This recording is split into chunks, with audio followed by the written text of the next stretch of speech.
नमस्कार, मैं मोहम्मद इमरान। शुरुआत करते हैं आज की सुर्खियों से। दिल्ली एनसीआर की सबसे बड़ी खबर यानी किसान आंदोलन, जिसके चलते दिल्ली में ट्रैफिक रेंग रहा है। भारत बंद का असर मिला जुला रहा। नोएडा और ग्रेटर नोएडा में पुलिस सतर्क दिखाई दी। दिल्ली और गाजियाबाद में कुछ दुकानें खुली रहीं, जबकि चुनिंदा संस्थान ही बंद रहे। दिल्ली पुलिस पर किसानों ने गंभीर आरोप लगाए, कहा कि आंसू गैस के गोले बार बार छोड़े जा रहे हैं। पुलिस ने भी कहा कि आंदोलन में कुछ असामाजिक तत्व घुस आए हैं। कांग्रेस ने केंद्र सरकार पर गंभीर आरोप लगाए हैं। अजय माकन ने कहा कि पार्टी के खाते सीज किए गए, खाते में करीब 210 करोड़ रुपए। हालांकि खबर आई कि खाता खोल दिया गया। यूपी एसटीएफ की मेरठ यूनिट को बड़ी कामयाबी मिली है। एसटीएफ की टीम ने मुजफ्फरनगर के खाला पार इलाके से 4 टाइम बम बरामद किए।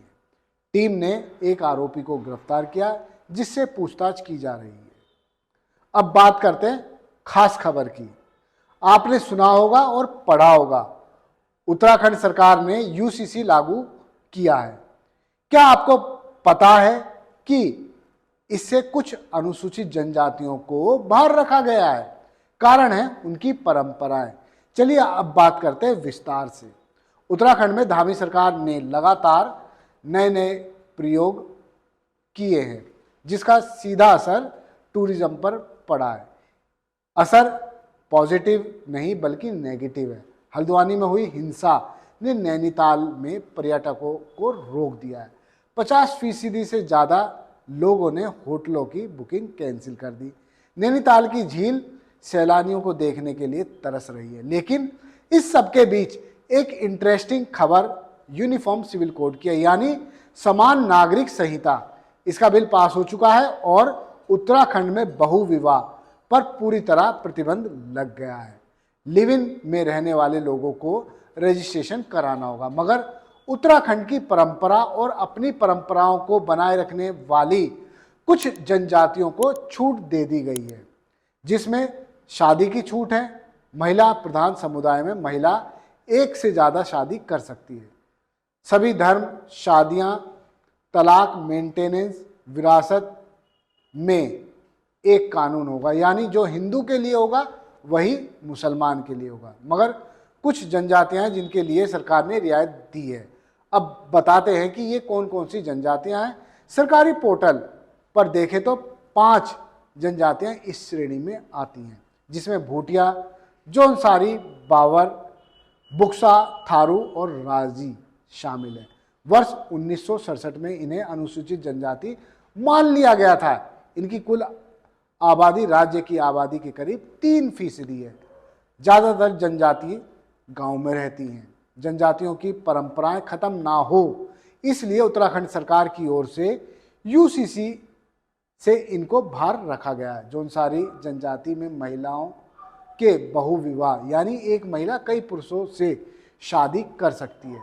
इसे पॉलीएंड्री कहा जाता है, और पुरुष करेगा तो उसे पॉलीगैमी कहा जाता है। जौनसारी जनजाति खुद को पांडवों के वंशज बताते हैं, जबकि बावर कौरवों के।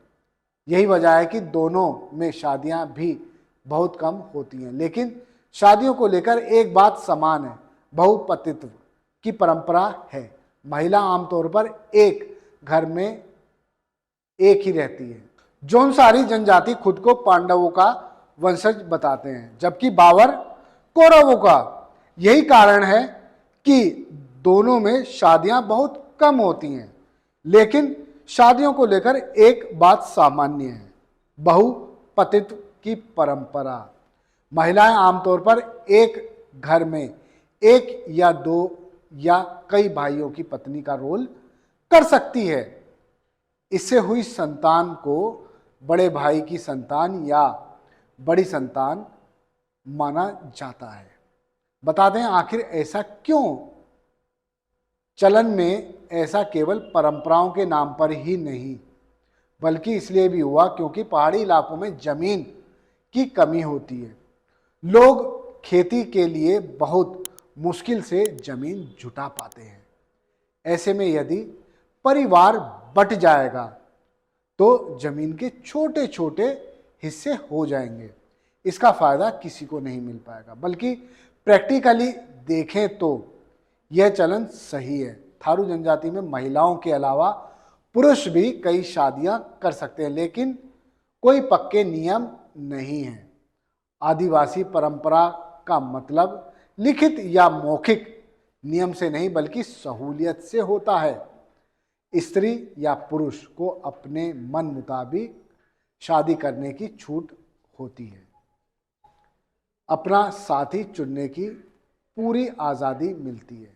बहुविवाह का रूप देखा जा सकता है। आमतौर पर कई शादियां वही पुरुष करते हैं जिनकी समाज में अच्छी हैसियत हो। इसका संबंध ताकत से भी देखा जाता है। भूटिया जनजाति के लोग बिना शादी के ही रहना शुरू कर देते हैं। यह समुदाय में स्वीकार्य है, लेकिन मॉडर्न लिविंग में यह अलग है, क्योंकि संतान होने पर दोनों ही उसकी जिम्मेदारी निभाते हैं। हमने आपको बताया कि किस किस तरह से जनजातियां काम करती हैं और उनमें क्या क्या परंपराएं हैं जिनको उत्तराखंड सरकार ने यूसीसी से बाहर रखा है।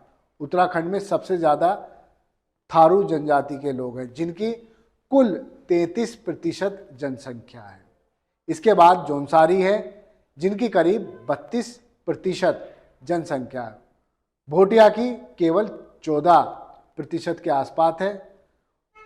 ये जनजाति पर म्यांमार और तिब्बत की संस्कृति का भी असर देखा जा सकता है।